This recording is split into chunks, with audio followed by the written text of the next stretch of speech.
What is this? This object that you hold in your hand, perhaps even right now. It's not just a phone. It's a portal. A black mirror reflecting our lives. It holds our secrets, our memories, our connections.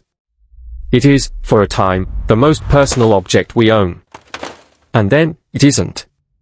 After 2, maybe 3 years, its time is up. We get the new, gleaming box. And this marvel of engineering, is forgotten. We trade it in. Or, we take it to a recycling center. Or, perhaps, it's just dropped. Dropped into a drawer, or worse, into a household bin. It vanishes from our lives. But have you ever truly stopped to wonder, where does it go? What really happens to it? We're told it's recycled, but what does that even mean? This is not a simple story of a bin lorry and a landfill. Oh no. The journey this device takes after it leaves your hand is one of the most secret, complex, and violent industrial processes on Earth. This isn't a story about an end. It's the story of an afterlife. A journey of deconstruction, and a very strange, very mechanical, rebirth. To understand its death, we must first witness its birth. Our journey begins not in a recycling plant, but in a place that looks more like a science fiction film. A vast, brilliantly lit clean room. A sterile cathedral of logic and precision. Here, robotic arms, moving with a speed and grace that is almost unnerving, conduct a silent ballet. They are building the phone's brain. The logic board. A robotic needle, impossibly fine, dispenses microscopic blobs of silver solder. A pick-and-place machine, blur of motion, populates the bare green board, setting down hundreds of tiny components, resistors, capacitors, chips, all faster than the human eye can even register. It's a miniature city, built in seconds. This city is then sent through a baptism of fire. A reflow oven. We watch as the solder turns to liquid metal, a glistening silver, forging the permanent bonds. At its heart, the main processor. A true miracle, billions of microscopic switches, a maze etched in light, ready to think. But a brain needs a body. In another part of this vast factory, we witness a different kind of creation. Molten, glowing aluminium, heated to over 660 degrees Celsius, is poured. It's cast into solid blocks, which are then attacked. A high-speed CNC machine, screaming like a banshee, carves the phone's chassis from the solid metal. Tiny, sharp shavings curl away like silver ribbons. The violence of its creation is what gives it such precision. Then, an alchemical bath. The chassis is plunged into vats for anodization, a process of controlled corrosion that forges a new, hardened skin, and gives it its color. A flawless sheet of glass, strengthened with ceramic, is held by robotic arms. A high-powered laser, a beam of pure, focused light, cuts the screen. No blade could ever be so precise. And the components. The eye, a complex camera module, with lenses coated in film's mere atoms thick to capture light.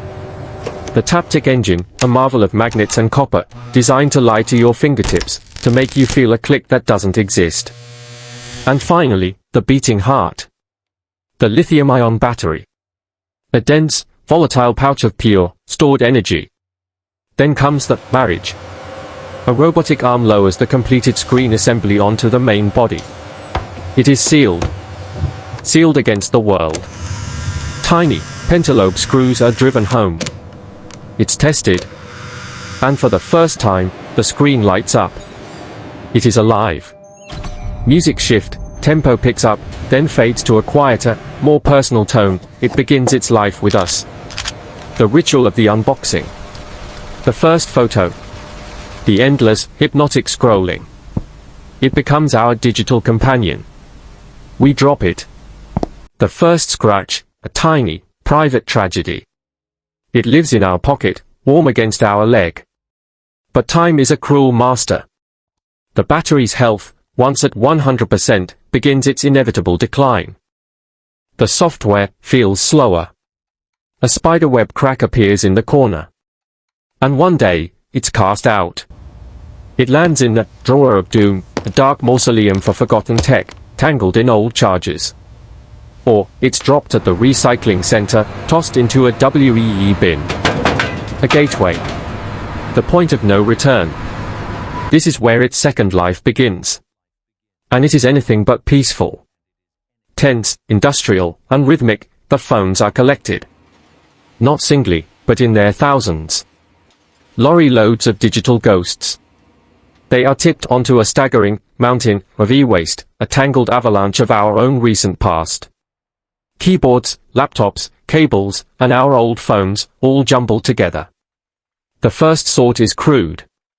Gloved hands on a fast-moving line. Workers, their eyes trained, pick the phones from the stream, tossing them into giant industrial bins. This is the last time a human hand will ever touch it. From here, the path splits.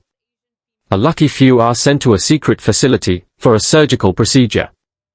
We see a robotic arm, nicknamed Daisy. It picks up a phone. A jet of supercooled air blasts the screen, the intense cold instantly shattering the adhesive bond. A suction cup lifts the glass. Another tool, with surgical precision, snips the delicate ribbon cables, the phone's nervous system. The Taptic engine is plucked out. The camera module, extracted. The battery, the most volatile part, is carefully punctured and removed. The final prize is the logic board. The robot lifts it free.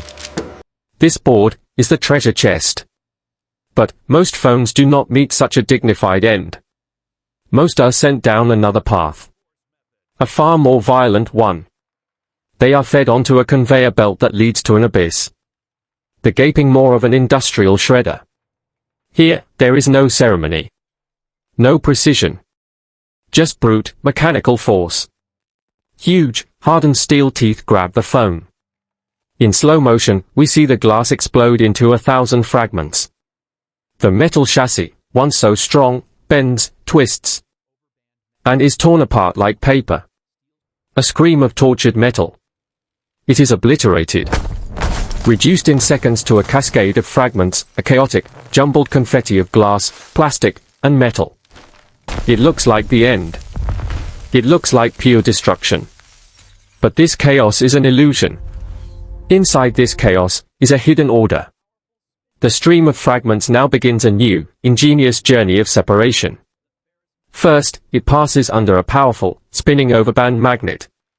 Instantly, all the ferrous metals, the tiny steel screws, the speaker magnets, are ripped from the stream, leaping up to stick to the drum. The rest of the mix tumbles on. But it contains a hidden prize, aluminium. Aluminium isn't magnetic. So how do you sort it? With magic, or rather, physics that looks like magic. It's called an eddy current separator. An invisible, rotating magnetic field. As the aluminium fragments pass over it, the field induces a current inside the metal, creating a tiny magnetic field of its own. This new field repels the aluminium, kicking it, physically, sideways. We watch as the aluminium fragments are jumped out of the mainstream and into their own collection chute. What's left? A jumble of plastic and glass. This is fed into a float tank. A bath of water, precisely calibrated. The plastics float. They are skimmed off the top. The heavier glass sinks. The aluminium scraps are piled high and pushed into a massive furnace. We see them glow, turn bright orange, and collapse into a bubbling, liquid silver pool. The impurities burn away. This molten metal is poured into new molds, creating massive, gleaming ingots of 99% pure recycled aluminium. But what about the treasure chest? The logic boards, plucked by the robot or recovered from the shred. They are not melted for their aluminium. They are sent to a high-tech smelter, an inferno designed for one thing, to hunt for the dragon's hoard hidden inside. The boards are lowered into a crucible. The green epoxy, the resins, all the plastic, it burns away, consumed by fire, leaving a molten cocktail of metals. And now, the true alchemy begins. Not with magic, but with hydrometallurgy. This molten metal is dissolved in powerful acid baths. And then, an electric current is passed through the solution. This is the magic key. This current compels the different metals to separate, one by one. The copper, which forms the circuits, plates out onto electrodes. Then, the silver. Then, the rare palladium. And finally, coaxed from the chemical bath, tiny, glistening, pure gold. That's right. Gold. Not much, perhaps 300 milligrams from a single phone. But when you process them by the ton, it is a gold mine. All of it, recovered from our junk. Even the most dangerous part, the battery, is given a new life. In a special, inert gas-filled chamber to prevent it from exploding, it is safely shredded into a fine, dark black mass. From this powder, more chemical wizardry dissolves and recovers the valuable cobalt and lithium, the very elements needed to build a new battery. This is what recycling really means. The journey doesn't end in a landfill. The recycled aluminium ingots are sent to a new factory, to be milled into the chassis of a brand new laptop. The recovered gold is drawn into microscopic bonding wire, to be used in a new microchip. The recovered cobalt and lithium are mixed into a paste, ready to form the heart of a new electric car battery. The copper, new wire. The plastic, new components. The ghost is reincarnated. The phone that you dropped in that bin, it isn't gone. It's everywhere. Its atoms have been scattered and reformed. It is in our new devices, in our cars, in our infrastructure. What we call waste is simply a resource in the wrong place. An urban mine, richer than any hole we dig in the ground. This isn't an end. It's a transformation. A violent, complex, and ingenious circular journey. It's not an end. It's a new beginning.